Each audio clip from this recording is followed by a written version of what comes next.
2023년 한국에서 하루 평균 850명이 세상을 떠납니다. 그리고 그들의 가족은 평균 1,500만 원을 씁니다. 계산해 보세요.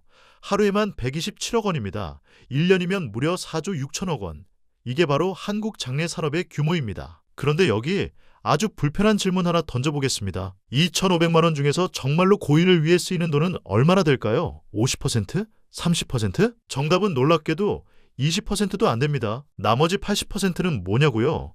남아있는 사람들의 체면값입니다. 조문객 접대비, 빈소 임대료, 음식값.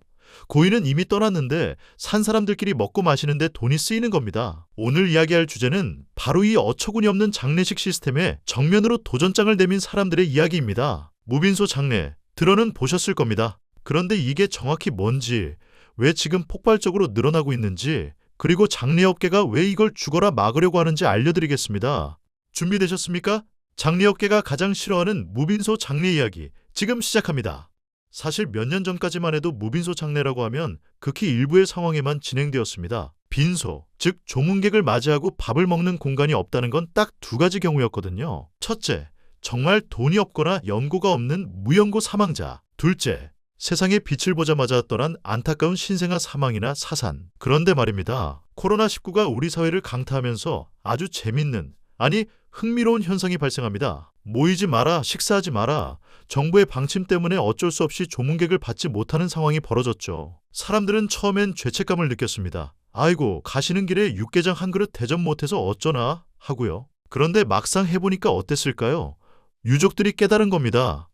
생각보다 괜찮네. 3일 내내 술 취한 조문객 비위 맞추느라 잠도 못 자고 음식 나르느라 정작 고인을 추모할 시간은 없었던 기존 장례식. 그게 사라지니 오롯이 가족끼리 고인을 추억할 시간이 생기더란 말입니다. 이때부터 무빈소는 가난의 상징이 아니라 실속과 추모의 상징으로 리브랜딩 되기 시작합니다. 마치 스몰 웨딩처럼요. 결혼식에서 허례허식을 걷어내고 알짜만 남기는 게 트렌드가 됐듯이 장례식도 이제 그런 흐름으로 가고 있는 겁니다. 자, 그럼 여기서 계산기를 한번 두드려 봅시다. 왜 이게 경제적이냐? 일반 장례식 비용 1,500만 원 중에 음식값과 빈소 임대료가 차지하는 비중이 얼마나 될 것 같으세요? 놀라지 마세요. 거의 60에서 70%입니다. 생각해보세요. 조문객 한 명당 육개장 한 그릇, 커피, 술, 안주. 3일 동안 수십 명, 많으면 수백 명이 다녀갑니다. 장례식장 식당 음식값은 일반 식당보다 비쌉니다. 왜냐고요? 독점이거든요. 그 건물 안에서는 그 식당밖에 없으니까요. 게다가 빈소 임대료.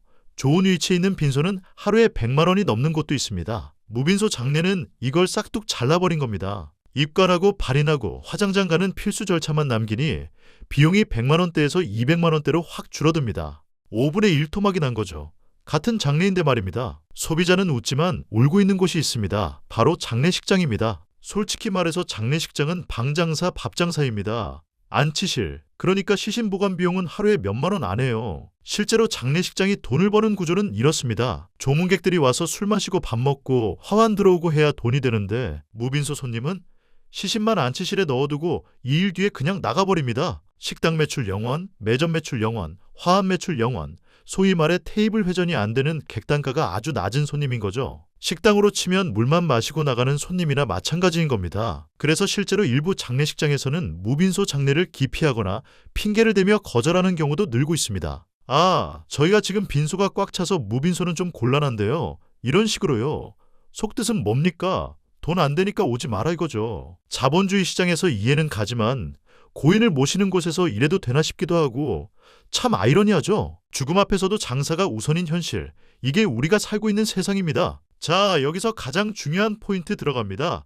집중하세요. 여러분이 만약 나는 나중에 무빈소로 간소하게 해야지라고 마음먹었다면 지금 당장 집에 있는 상조증서를 확인해 보셔야 합니다. 대부분 390만 원, 490만 원짜리 가입하셨죠? TV 광고에서 유명 연예인이 나와서 월 3만 원으로 품격 있는 장례를 최고급 리무진으로 모십니다. 이렇게 하는 거 보고 가입하신 분들 많으실 겁니다. 이 상품들 무빈소 장례에서 쓸 수 있을까요? 쓸 수는 있습니다. 하지만 쓰는 순간 당신은 호갱이 됩니다. 왜냐고요? 비율을 들어볼게요. 10만 원짜리 고급 뷔페 이용권을 샀는데 그걸 들고 편의점 가서 도시락 하나 사 먹는 겁니다. 어떻습니까? 말이 됩니까? 대형 상조 상품에는 빈소 서빙 도우미, 값비싼 재단 장식, 유가족 상복 등의 비용이 다 포함되어 있습니다. 그런데 무빈소는 이게 다 필요 없잖아요. 도우미도 필요 없고 재단 장식도 필요 없고 큰 버스도 필요 없습니다. 그럼 상조회사가 도우미 안 쓰셨으니 50만 원 깎아드릴게요. 재단 장식 안 하셨으니 100만 원 환불해드릴게요 라고 할까요? 절대 안 그럽니다. 그냥 소멸되는 서비스예요. 약관에 다 써 있습니다. 미사용 항목에 대한 환불 불가라고요. 500만 원짜리 풀코스 요리식권을 내고 김밥 한 줄 먹고 나오는 꼴이란 말입니다. 이게 말이 됩니까? 안 되죠. 그런데 실제로 이런 일이 일어나고 있습니다. 왜냐하면 대부분의 사람들이 상조 상품의 구조를 모르고 가입하거든요. 상조회사 입장에서는 이게 얼마나 좋겠습니까? 500만 원 받아놓고 실제로는 150만 원어치 서비스만 제공하면 되니까요.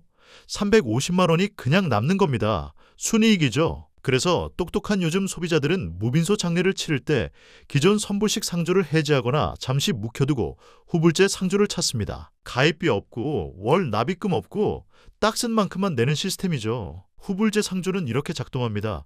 평소에는 아무것도 안 내요.